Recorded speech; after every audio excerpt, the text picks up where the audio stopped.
You're watching PEGRI TV, Rhode Island's public access channel.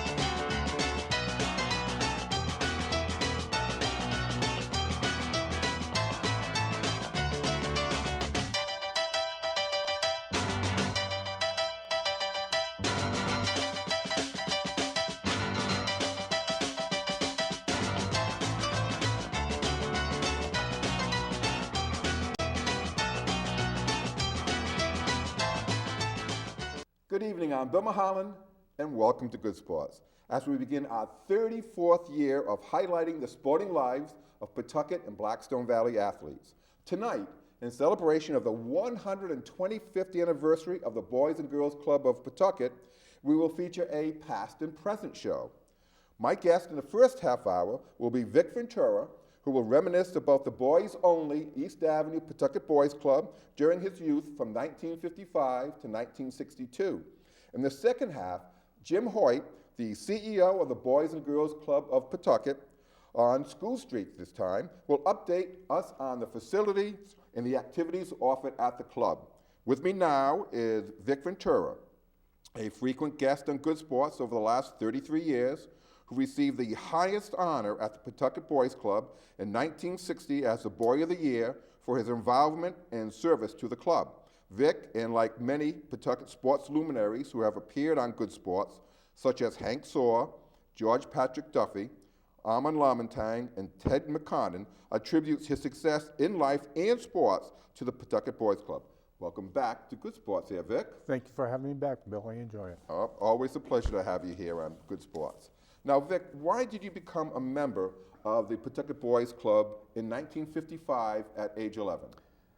In my neighborhood where I was raised, we had a little problem and all that. And back then, Lieutenant Pete Hughes was the June officer. Okay. And we had to go to court. We did things we shouldn't have done. And Nothing serious, but nothing serious. Enough to get us in trouble. Yeah. Go to court. And Lieutenant Hughes was at the day of the so-called trial, and he spoke to the judge, myself, and the other companions that with. We got off easy. The only thing that was asked that we do something with our lives at a young age, and the boys' club was the place to go back then. Pointed you in the positive direction? In a positive direction. Yeah. And I met some great people, the staff there, the men's staff, they were outstanding. Yeah, and where you lived, it no longer exists, that neighborhood, because Route 95 went Route over 95 and knocked it out. Yeah, took out River Street, Elm Street, Water Street, School Street. But you were very close to East Avenue, downtown Pawtucket, where the boys' club was. It was within walking distance for you, right? Yeah. We walked down to the club, and then we ran home at 9 o'clock when the close was dark. And it was, we had some mills there back in the old days. There was some mills. Okay. And it was River Street coming out of the city. It was River Street, Elm Street, Water Street, and School Street. That was basically our neighborhood. Okay. Yeah. Now, Vic, your Pawtucket Boys Club in the 1950s was located in downtown Pawtucket and East Avenue. So for our seniors, like you and I, and the Good Sports audience, I want you to give a tour of the club as it was in 1955. So let's open the front door at the PBC, and you can tell us what we see. You see a flock of stairs, goes maybe 12 stairs, 13, at the top. You walk in. The office was to the right, where you would join up and pay your dues, whatever. You have to show your membership Show card? your membership card. That's where you would get it, your very first one, Absolutely. I think. Yeah, it had M1, J1, I1 was a swimming thing, so those fell into different hours. You walked right into the games room. There was like two pool tables. That's on your left? We walk in, Yeah. it was right there on our left. Ping pong table, maybe two of those. A ring toss thing on a wall, and you threw rings on it. We had a TV room right off that room. To the right. Now the TV room, that was important in 1955, right? Because and especially in your neighborhood, We didn't have a yeah. lot of TVs, right? No, we didn't have a lot of TV. So we watched cartoons on Saturday or something Sure. going on at the boys' Nice club. novelty for Yeah, you. it was different. It was different. Yes. I think all the boys' clubs that I went to as being a boys' club member back early, I think we were the only one that had a TV room. I don't remember anywhere else. Okay. And to the right, there was a door there that took you to the pool. The pool was on the same level as the main door. Sure. Main The thing. first floor. You go to the left, and there was a library there. And then a set of stairs that took you up to the gym. So you had the gym on top, you had the recreation, and you had the swimming pool. Down in the cellar was another locker room that we would change up in. The other locker room was for if you were on the swim team, or ladies go swimming on Friday nights and that, and young girls and all. On the left, we had a printing room. We had actually a This is down, machine like, almost on the downstairs. It was basement, in the right? cellar, right So- across from the wood. So how would you get from the second floor down to the? There was a stairway. The same way that you came up? Yeah, there's a stairway. Okay. Or it'd be, the doors were there. If they were open, fine. If not, you go in the club, down the side door, down the stairs, to the locker room, and those two, the woodworking shop and the printing shop, were down in the cellar. Behind the gym, which was above us now, Yeah, second was floor. they had the glee club. We had a glee club. If you could sing, if you couldn't sing, or whatever it was fun. Yeah. And on Friday nights, they had a projector come in and do movies. Now you had a stage, so you had the basketball court there, The right? basketball court was the main. And That at was the main very- thing. So you come up. You come through the door, and the stage was right there to your right. Okay. You know. And They so had tell me basketball about court. Friday nights. Friday nights they had TV. They had the. You would see some westerns, maybe Roy Rogers movie or Long Ranger a movie. You had cartoons. You go through the door and you could get a soda and a bag of chips. And we would set up, during the daytime, if you wanted to help out, you go upstairs and set all the chairs up. So the chairs would go from almost a stage all the way to the length of the gym. Okay. And Mike Pappas, Mr. Pappas, who he at that time was in charge of the game of the gym. If you want me to name the rest of them, at the swim pool was Andy Diamond. And, Yeah, we'll talk about that later. Okay. So that was the tour of it. So That's everyone. that was the tour of it. You had 3 floors. Yeah. And the main floor was where the pool table games room. That's what they called it. All right. So Vic, you were very active at the club starting at age 11 through your senior year at Toman. So what I want to do is I want to give you a club activity, and you can describe what was available in the 1950s. I'll do my best. All right, so let's start with, as you say, the first floor with a swimming pool. So you walk into the swimming pool, what activities were around there, and what was happening in the swimming They pool? had M1, J1, and I1, and that was by ages. So if you were M1, that means you were like 8, 9 years old. Okay. You can go in the pool for about an hour, take a shower. Then the J. Now, showers were mandatory at that point in time, right? So They- tell me they the were. process. The process where you got undressed downstairs in the locker room, completely undressed, no bathing suits. You go upstairs and you're And boys only, of boys course. only. Boys Yeah. only, of course. You have to take a shower. You come out of the shower, you go to the lifeguard. He would check you, make sure your hands were washed, your body was washed. And if they weren't, he sent you back into the shower. As this is happening, Yeah. the clock's ticking. And that means I gotta go shower, and I'm gonna lose 5 more minutes over here. Basically that's what it was in all 3 swims. On Friday nights, it was ladies' night. Okay. But also, they had... Which they wore bathing suits. Yes, by the way. absolutely, yes.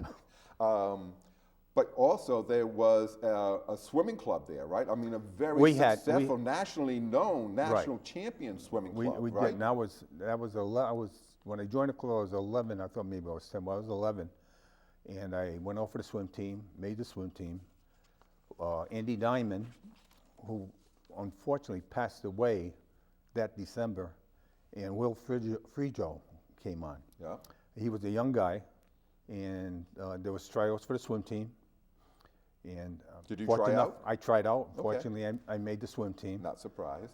I swam back then, not knowing they were going to be very good friends in the future, was Gary Henson. He was Alt-Stater at LaSalle. He was on the team. Bruce Calvert, another Alt-Stater. Oh, absolutely. He went yes. to Tolman. It was myself, a young gentleman named Tommy Tua. Okay. He was our diver. He Yeah. dove. He was, he swam, but his prime thing was diving. And so what was the length of the... 25 yards. Okay. So Yeah. So who would you compete against? we would compete against any boys club who had a pool throughout the state. You traveled? We traveled. We went to Newport. We traveled to Providence. Providence had made 2 or 3, boys clubs. So we traveled there. Went to Woonsocket. They had a boys club there. So we did some traveling. Got you out of Pawtucket, though, right? That's got us the out of main thing, Pawtucket, right? yeah. Back then, yeah, that was big. And we did well. We did Yes. well at these things. Always. And then at the end of the season, they would have a New England tournament, a swim thing. And that was held at MIT. I'm going back to 1950, what's this, 55 there? 55, 56, 55. I'm going back then. yeah. Wow. And as we walked in, our pool was 25 yards. So that means you're doing a 50-yard freestyle, you have back and forth. You got to flip. All the boys clubs were the same, Sure. basically, right? We go to MIT, and a bunch of us walk in. We're young, but the older guys says, "Coach, look at this pool. Here's a 25-yard pool." He said, "Look left," and there was a 50-yard pool. So that was just a warm-up pool, huh? That was a warm-up pool. We think it's a regular pool. We did well. We didn't win it. I don't remember who, but Yeah. that was it. All right, so second floor was a basketball court and gym. So Basketball tell me what was happening up there during the 1950s. Up there, they had gym time, Who was in 5 charge? o'clock. Mike Pappas at that time. Oh, yeah. It was Mike. Yeah, had him on the show many years ago. They had I don't know, the older people, like myself, would remember the hobos. Pawtucket Hobos, sure. They were Saturday afternoons, Saturday right? afternoons Yeah, during the place was week. packed. They come out looking like hobos, and they take off there, and they would have uniforms. They had the high school basketball tournament there. They had the junior high basketball tournament there. The boys club would run, Right. and the schools would compete. The rising seniors, Yes, right? yep. Yeah. And now, how about youth leagues, though? I mean, for, let's say, the 8, On Saturday, 9 to 10 on years? Saturday mornings from 9 o'clock to maybe 1 o'clock, there were maybe 6 teams. And those teams, we had uniforms, and there were sponsors from the Paul the Silk, Newman Crosby, Standard Romp. Standard Romp, right, all of them, PVG, yeah. they would donate money, we would have uniforms. The team I played for was Paul the Silk. Okay. And You we had create gold. You create your own teams, You create too, your right? own teams. Yeah. No adults are involved in it. That's what the beauty of No the boys coaches, club. right? No coaches. You Cool. coach yourself. Yeah. And you would play Saturday mornings. They would have the championship season, and if you win the championship, you went to this award dinner. You got a great story. Tell me the great story you have of Don Suggs. Don Suggs, All-Stater from Pawtucket. He came over. This was a Saturday morning. He's a new kid on the block. How old? Oh God, Probably a little younger than you. about a year. Right? Okay, yeah, maybe younger 8 or than me. 9, 10, yeah, 11. something Yeah, like that. okay, yeah. But he was about 5'9", 6 feet. I mean, he was. And I'm saying to myself as a kid, I said, Bill Russell. That's Bill Russell. That's Bill Russell. He's going to be our Bill Russell. Donnie didn't even know where the foul line was. No idea. He had no idea about basketball whatsoever. But I never seen an individual within 2 years become the player he became. It was remarkable. But as soon as I saw the height, that's what made me Of course. going to be the rebounder, and Yeah, he was a unicorn. Nobody like him had existed prior to that, and really after that, too. I can only name one person. Okay. Al Santos. He went to Hope High School. But from around this area. But from Pawtucket, no. I can't remember anybody. Good basketball players. There was, but nothing like Donnie.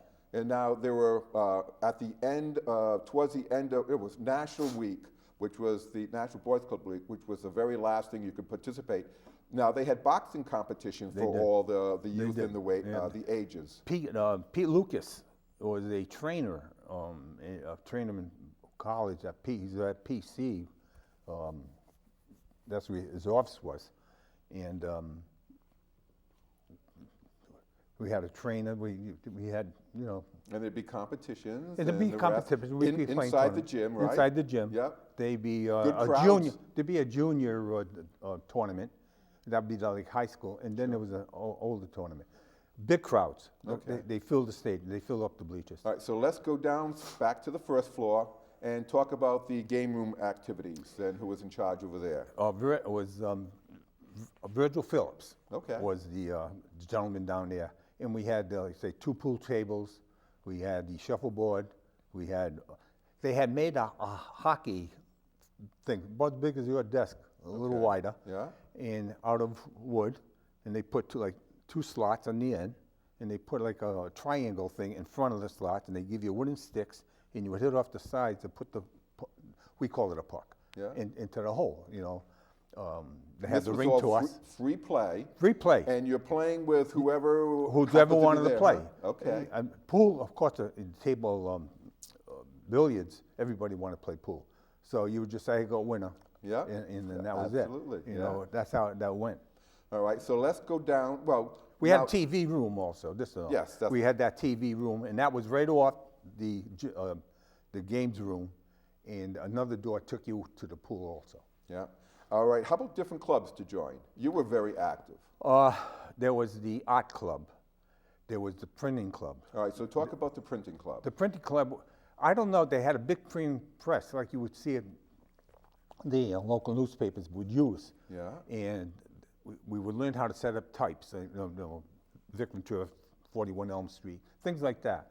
And you put it into the machine, you turn the machine on, and you make copies.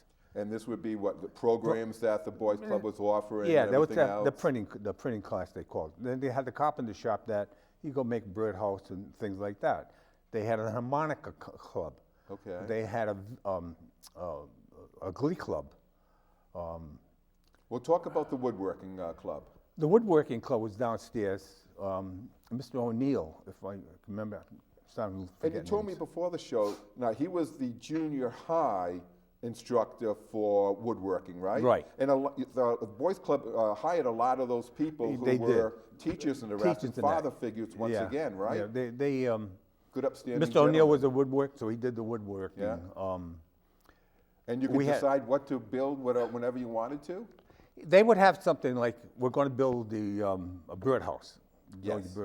So you go in and they would have things set for you to do. You could do something else if you wish, but usually we did with the instructor. Okay. And you had Davis. told me before they also had a model train club there. Yeah, but I didn't know too much about that. Yeah. That was up. But did you check it behind the out, gym. go down there? Well, that was behind the stage. There was different rooms behind the stage going up. There was a harmonica, there was a glee club there. So they had that room. I really didn't participate in any of that. And there was also a boxing club too. That was already done. Pete Lucas, Yeah. I think I already mentioned Yeah. this. He was on. That'd be Friday nights.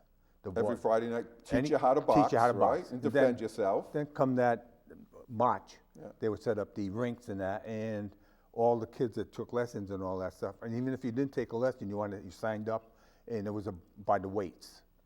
All right. If you want to be. And so if you and I were having a little difficulty between each other, would they go over and say, okay, Mulholland, Ventura, put the gloves on and settle that?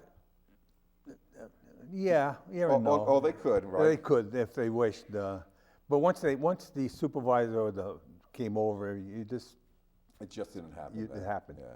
Now, Vic, you were honored as a 1960 Pawtucket Boys Club's Boy of the Year. Congratulations. Thank you. Right. It was what, 1960, 40, that's 64 years, 65 years ago. Yeah, Tell us about the award and the ceremony. Well, the award is what Bill's holding up now, and that year, let's say 1960, I believe that was. Yes, it was. In 1960, they put up a picture frame right over the office, the office where the secretaries worked and all that. And they pick a boy of the month.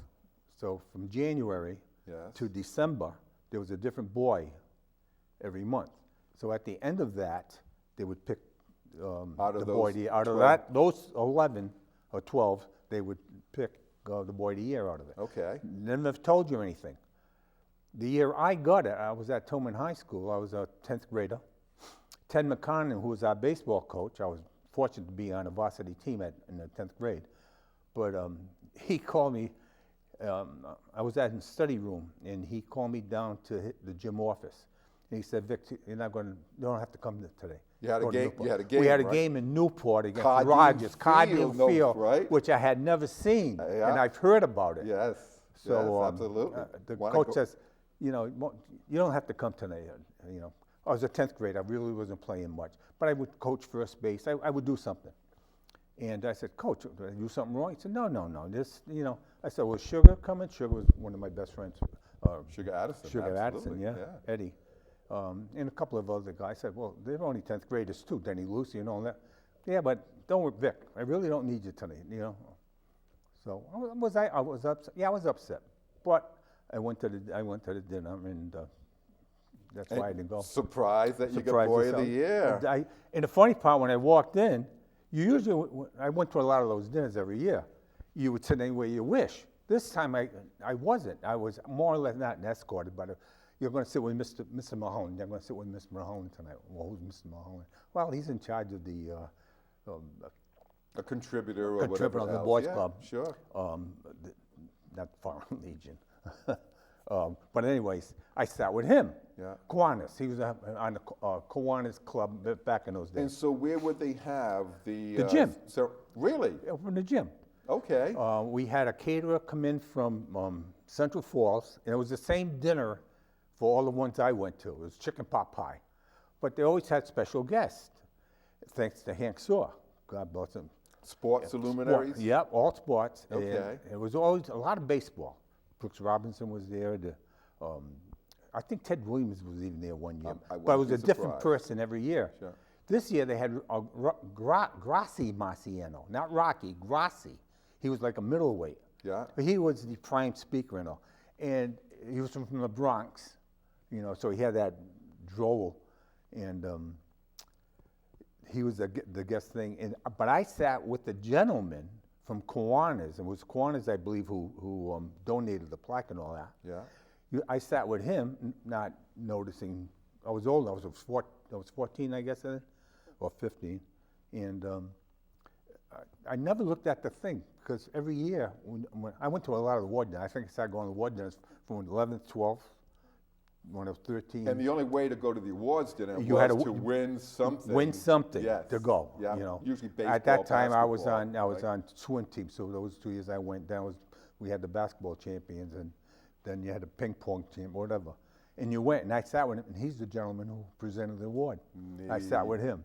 Yeah. And so when they'd have the baseball players, that Hank would bring them in. That would be in. You'd go up and get autographs afterwards, Oh, right? definitely. Yeah. You try. Yeah. You tried to get them.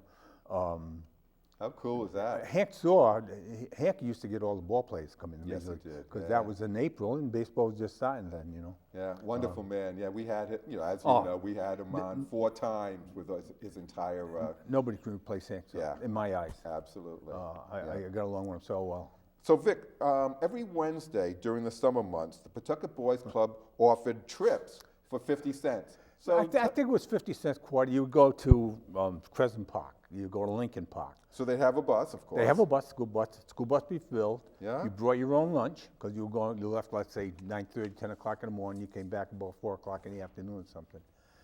Benson's Wild Animal Farm we went to, for God's sake. Really? Really out there. It was, I think it was like 50 cents bill. Okay. Every time you went, and always had a bus full. Always had a bus full.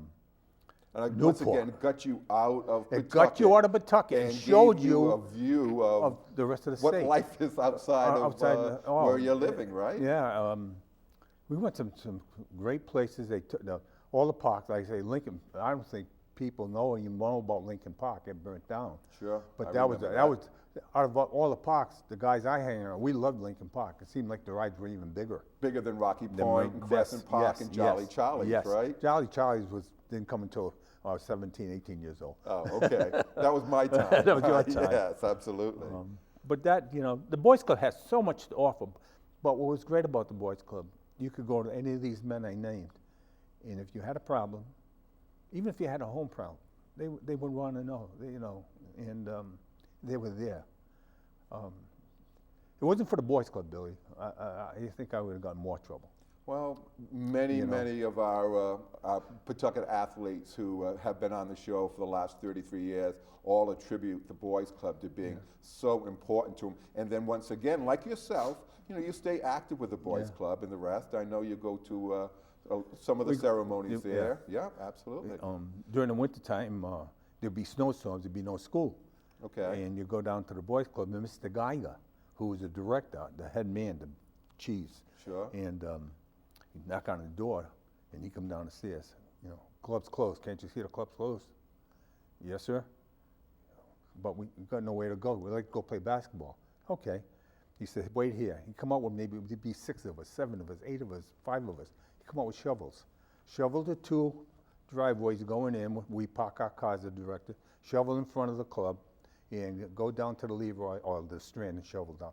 We would have to shovel snowmobile to go into the gym. So you had to earn. You had to earn that to go. privilege, huh? Yeah. How cool But was that? Life lesson, right? Exactly. Yeah, go ahead. Exactly. That's what it was. Yeah. All right, and so Vic, we have 1 minute remaining in this first half of the show. As always, when I have you on the show, it just goes by so quick. So let's turn back the hands of time and the clock to 1962. All right. So you've been the Boy of the Year in 1960. What would you say to the youth of the 1960s on why they should join the Pawtucket Boys Club and what it meant to you? It meant to me, it kept me off the streets. It kept me out of trouble. I met all the men I mentioned. They all gave me something for the future. It was just a place to go. Did you get in arguments and fights with another member? Yeah, that happened. That's kids. We're kids. That were kids. And fights back then were different than fights nowadays. Now, right? there was no guns, no knives, none of that stuff. Yeah. But so what would you say to these the youth?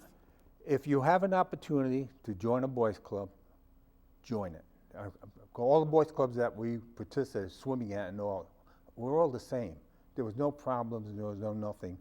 And the goals, and as I got older, the goals were, if you went to the club and you were noticed by the staff, you'd be put on the list to be Boy of the Month.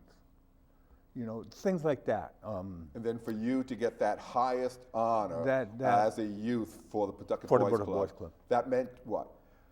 It meant there was people in this world that cared and led you down a straight road. And when I turned 12 or 13 years old, I really didn't get in trouble anymore. I was into the Boys Club. I even went to work for the Boys Club after I got married. And thank God for the Boys Club. Yeah. Well, Vic, thank you for sharing your insights and memories of the Pawtucket Boys Club in the 1950s. It's always a pleasure, my friend, having you on Good Sports. So I always enjoy it. Great job, my friend. Okay. All right. So up next will be Jim Hoyt, CEO of the Boys and Girls Club of Pawtucket, who will discuss the club in the 21st century. So stay tuned. We'll be right back.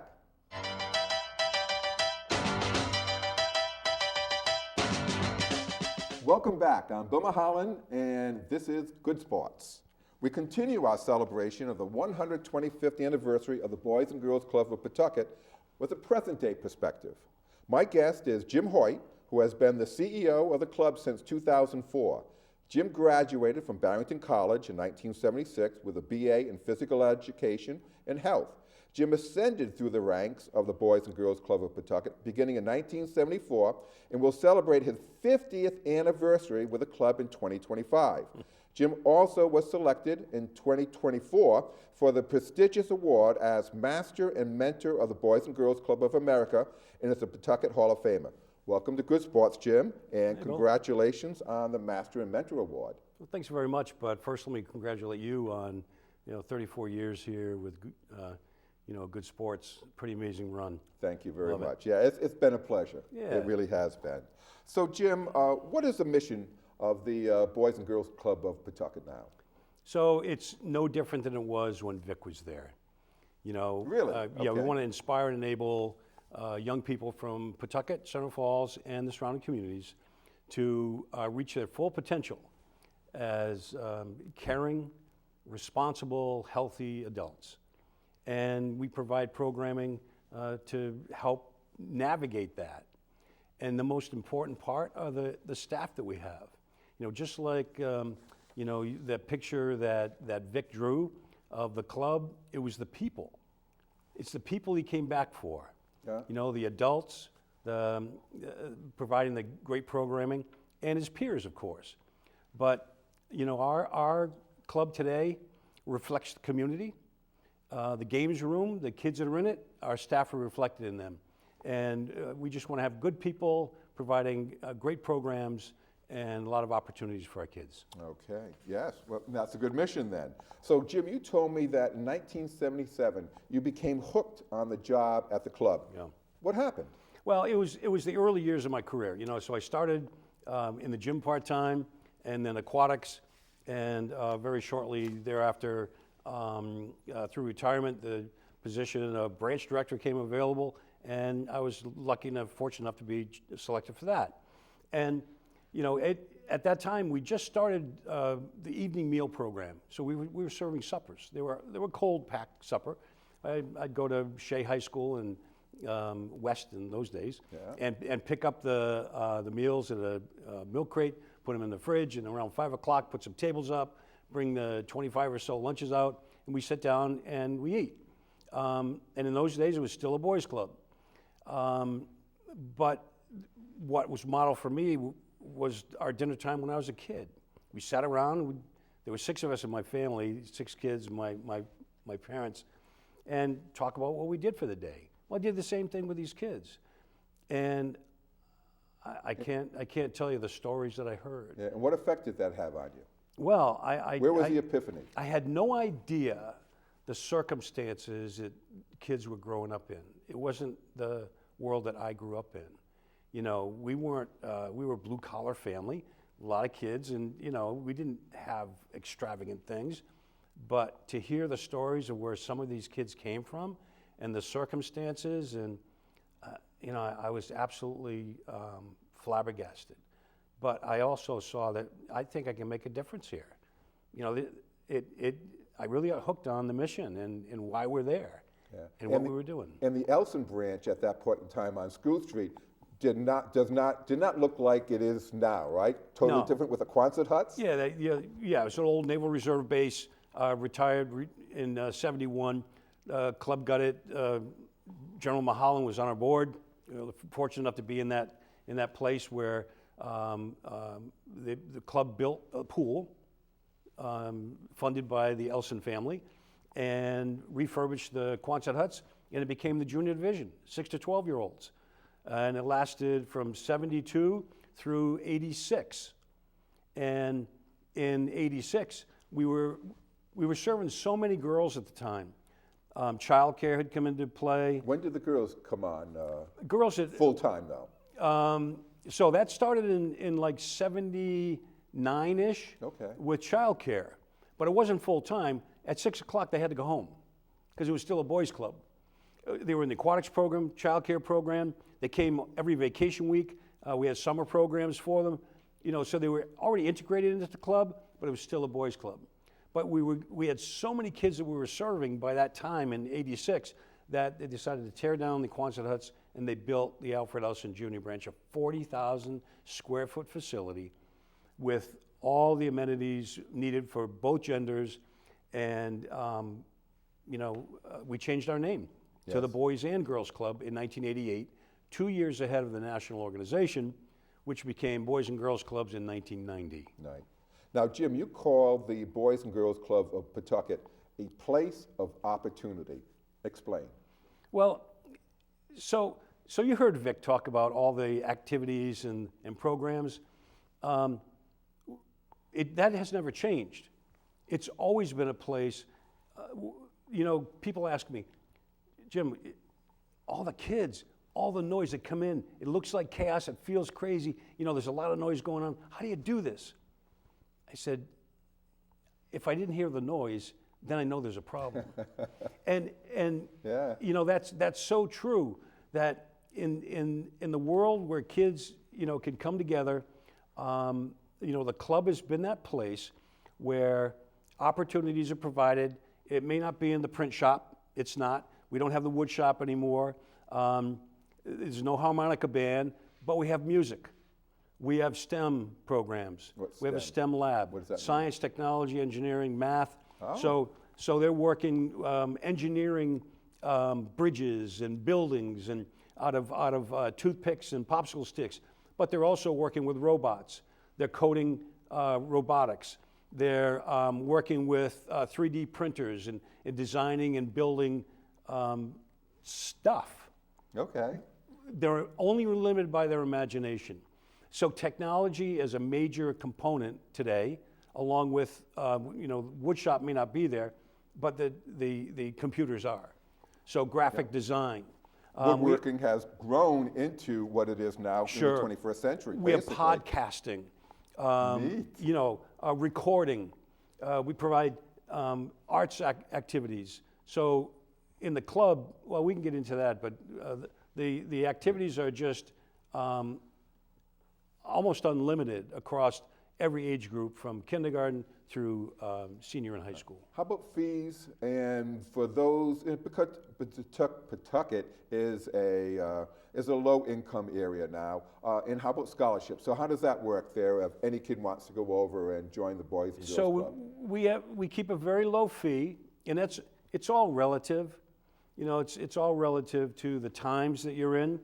But all the activities that are there, it's $50 a year for membership, and a young boy or girl can come into the club Monday through Friday, and in the winter times on Saturday as well, from 3 o'clock in the afternoon till 6:30 for the preteen groups until 8:30, 9 o'clock for the teens, and they have access to every program that we have.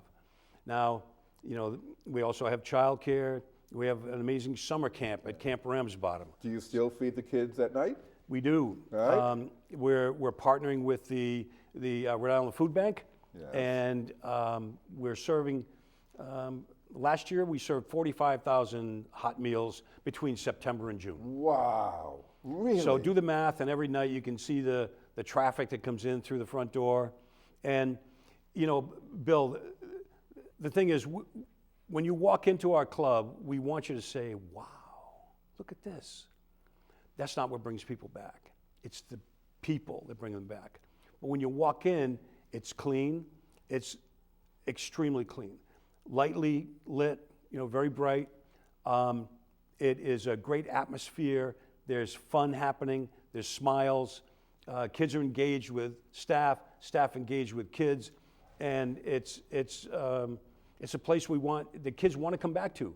Just like they did in Vic's era, Yeah. in the 50s, we provide the same kind of atmosphere with those adults. We want our kids today telling stories about what they did at the club that prepared them for life, just like Vic told just a few minutes ago. Yeah. And the stories that I hear on a regular basis from alum that walk through, we give tours, and we talk about what we're doing, and we engage some as volunteers and many as donors and supporters. Yeah, and if there are parents who just can't afford $50 in this day and age, and we have many areas in Pawtucket that are like that, there are opportunities. There are. Do not go over and contact the Boys and Girls Club. Yeah, there is. So we do have scholarships, and scholarships for our regular program, scholarships for our daytime child care program. We have scholarships for membership for our teens. Look, about 2/3 of our teens are on some form of scholarship. We don't want any fee to be a barrier to anybody walking in through that front door. Absolutely. In fact, in our child care program, we have a maximum number of about 270. Well, we reserve 25% of those spots for non-paying customers. So we're not taking any revenue or generating any revenue. We want to be sure that when a kid comes to that front door, we have room for them. We want them to come in. They'll get the same exact program, the same exact fun, safe environment as everybody else. Excellent. Now, Jim, you are the club's historian by virtue of your 50-year career. What is the most interesting bit of history that you have learned about the Boys and Girls Club of Pawtucket? You know, Bill, it's the generational threads. Okay, what's that mean? Well, for instance, when the club started in 1900, by the way, this is 125th year. Imagine. Yeah, we've got a photo coming up right now that shows what the club looked like in 1900 with dirt roads and the rest. So go ahead, continue. So that's where I started my career. And then very quickly over to the Elson branch, the Quonset huts and all, and now we have a 60,000 square foot building, 20,000 dedicated just to teens with their own gym, 20,000 to preteens with their own gym and the pool, and then about 20,000 square feet, arts. You know, it's that thread that brings all the programs together. You know, we have programs around 3 pillars. Academic success, we want every kid to graduate from high school. We provide resources from the kindergarten age right until they're a senior in high school. Healthy lifestyles, we want kids to make good choices. Mind, body, soul, and just be a good kid. Make good choices about what you put in your body, make good choices about who you surround yourself with, and good choices about your own behavior and the people you're with. And along with that, the third one, character and citizenship. We want people, kids, to care about the community, care about each other. We provide them leadership opportunities in leadership clubs that give them chances to volunteer in the club and in the community and make a difference. Imagine at 10 years old, and they don't realize, well, what can I do? What do I know? No, you can make a difference. Let's show you how. And they put together projects that support seniors in the community. They put together projects that support what's going on in the club, and they find out that they have immense power to make a difference. Good. Yeah, and so what is the primary focus of the Boys and Girls Club of Pawtucket at this present time? Exactly what you just said? Yeah. So you know what, Bill? The club, the kids of Vic's era in the 50s are no different than the kids today. What's different? It's all of the forces around them, the technology, the incredible speed that issues that they shouldn't be bothered with are just, they're bombarded with it every day.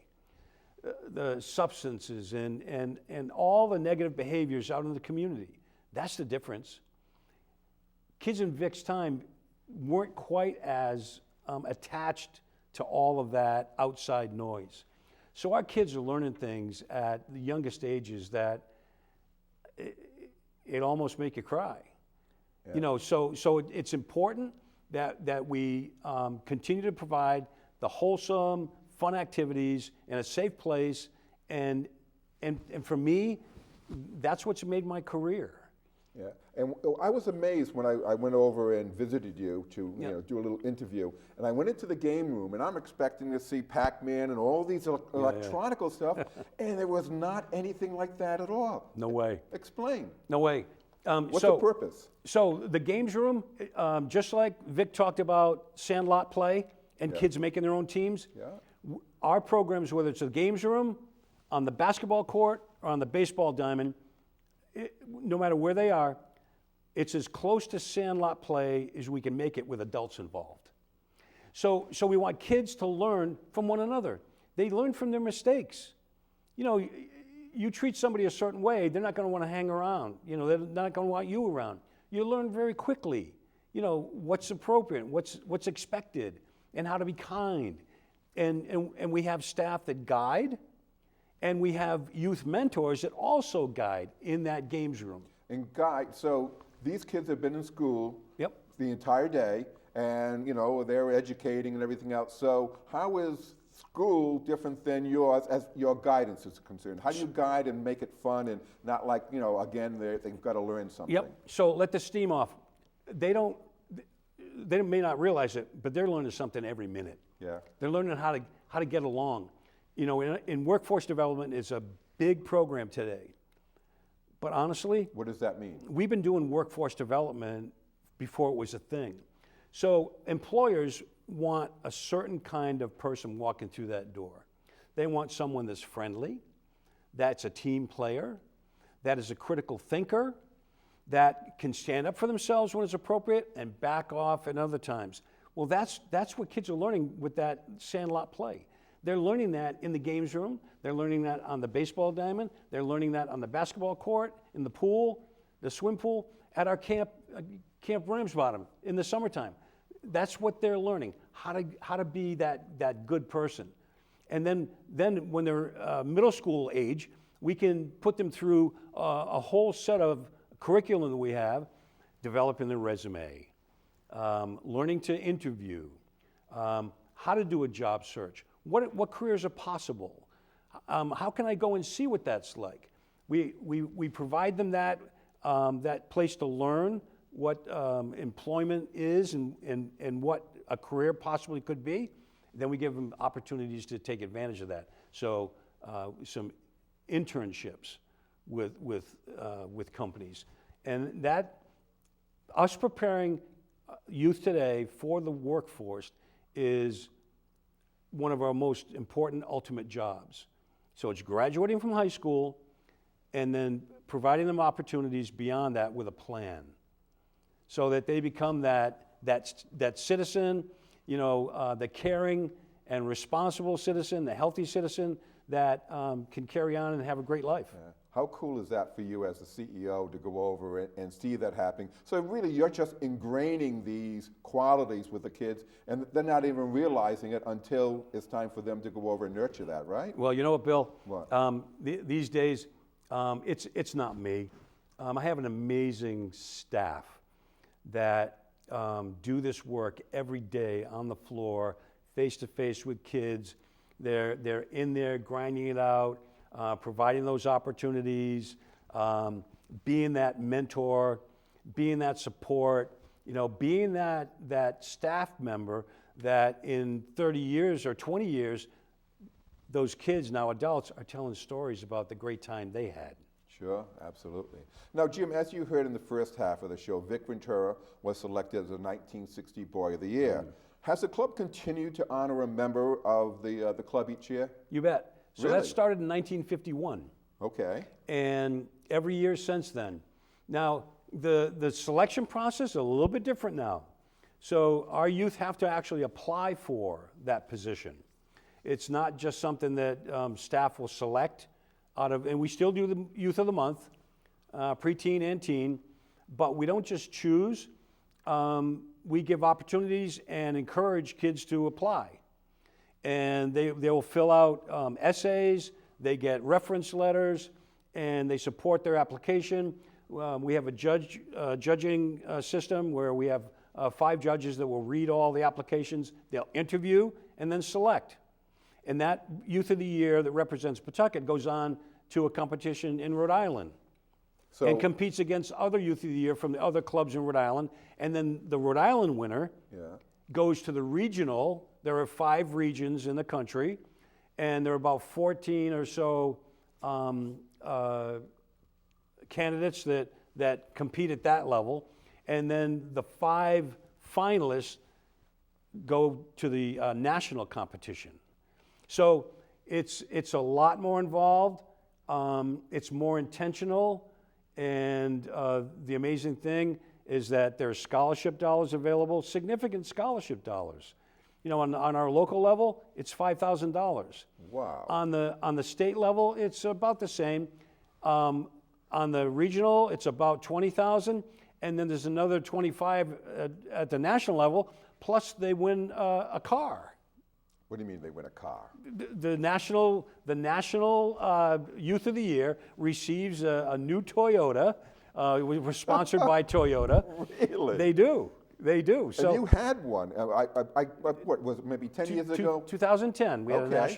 national Youth of the Year. Female, right? Yes. Cool. Yeah. Now, Jim, tell our Good Sports audience what the Boys and Girls Club of Pawtucket has planned for its 125th anniversary. Hard to believe. Yeah, it's hard to believe, but it's amazing to be part of that. So 125 years, 1900 we began, and this year, mark your calendars, June 5th, we have an event that will be all about alumni coming on home. Bringing alumni back, It's a big event. It's not your typical sit-down dinner. It's fun, upbeat, storytelling. It's going to be at the Armory here in Pawtucket. Okay. And we can't wait to celebrate. And very soon we'll be announcing we have a national recognized speaker, former Youth of the Year, or actually former club member that will come in From Pawtucket. and speak. Not necessarily from Okay. Pawtucket, a national figure that people will recognize will come and speak at the event as well. Neat. But then we have, in addition, Bill, we've got monthly activities going on. So Like what? the then and now. So for instance, the interview with Vic and his experience at the club, and then a kid today and their experience at the club. So we have, it's all on media, social media. We have Facebook, Instagram, and we'll be posting that on a monthly basis. And then we're planning another alumni event in the fall, probably at our camp, Camp Ramsbottom. Yeah. Yep. So tell me about Camp Ramsbottom and what that means, and once again, the fees and scholarships, Yep. if there were any. So amazing place. Very quickly, George Ramsbottom purchased property and donated it to the club for this camp. Now, who was George Ramsbottom? So George We have a Ramsbottom. little time, so go ahead. So George Ramsbottom was a club kid back in 1900. He was 14 years old. Okay. At age 21, he was one of a group of 7 that incorporated the Seekonk lace mill. And by the 30s or so, he was the last guy standing. Huh? Okay. And so he was a club kid, kept his connection to the club, was on the board, was a board president, but a leader at the club. His nephew came on board in the 50s and continued his legacy. And Who was that? Ned Barlow. Wonderful man. Yep, Absolutely. Ned Barlow. Sure. And at that time, it was the Seekonk lace and Rhode Island lace in Barrington. So there were 2 plants. And these were world recognized products that they put out. I mean, it was a worldwide company, and started right here in Pawtucket. Well, those beginnings of Camp Ramsbottom back in 1966 and into 67, here we are so many years later. They were serving 75 boys from Pawtucket, and now we're serving about 750 kids per day at the site. Wow. Southeastern Mass, Rhode Island.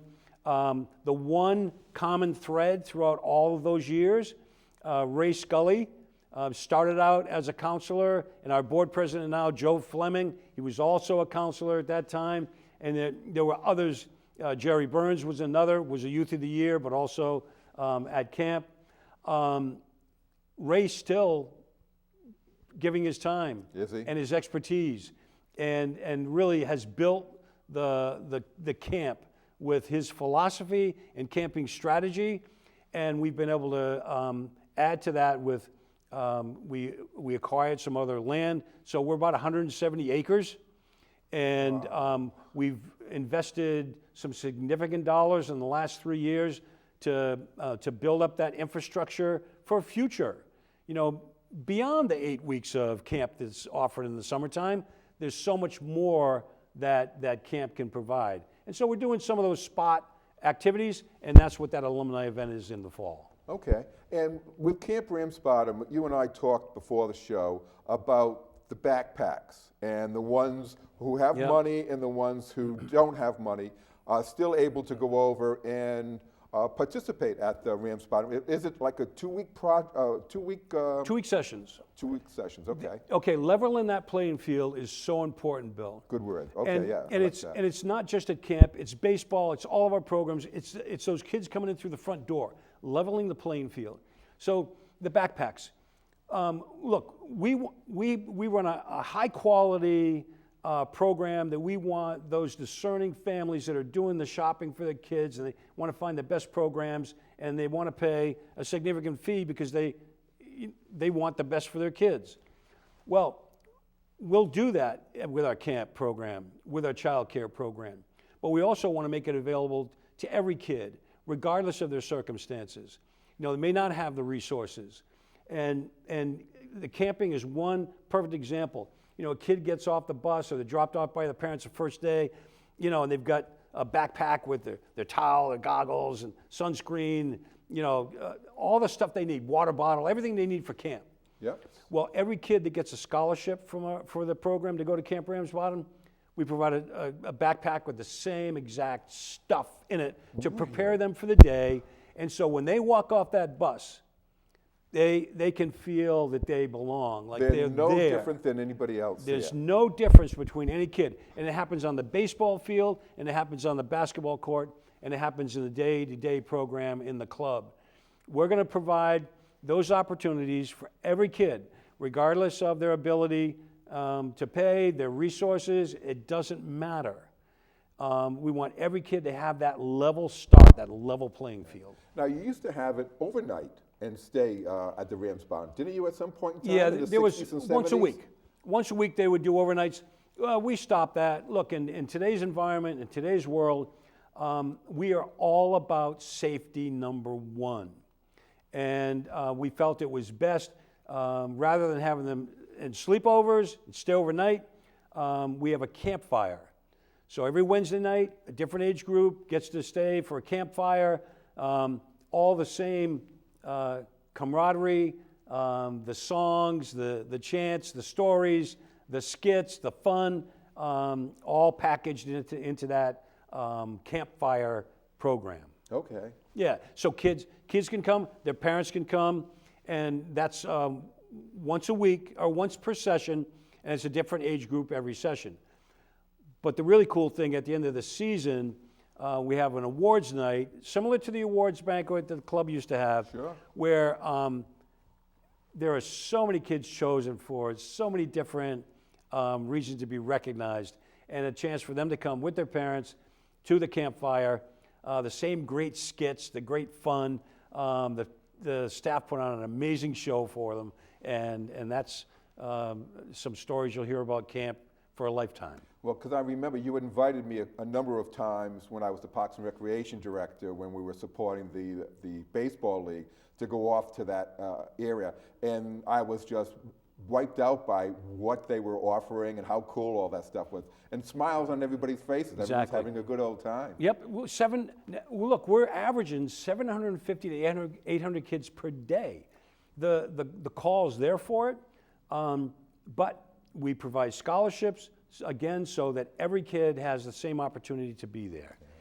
Now, Jim, we have 1 minute remaining in the show. Blows by all the time.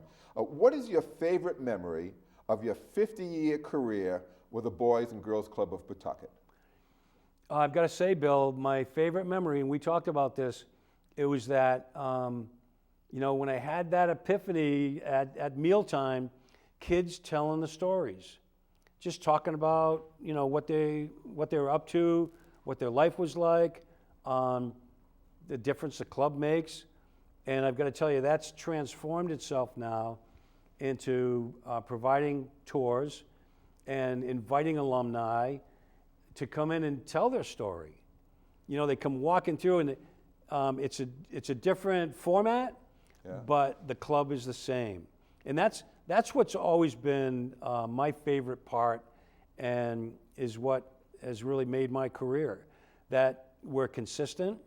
We're the club that was in the past, and we're doing it just in new ways now, new techniques. There's new strategies and technology all coming together to support our kids.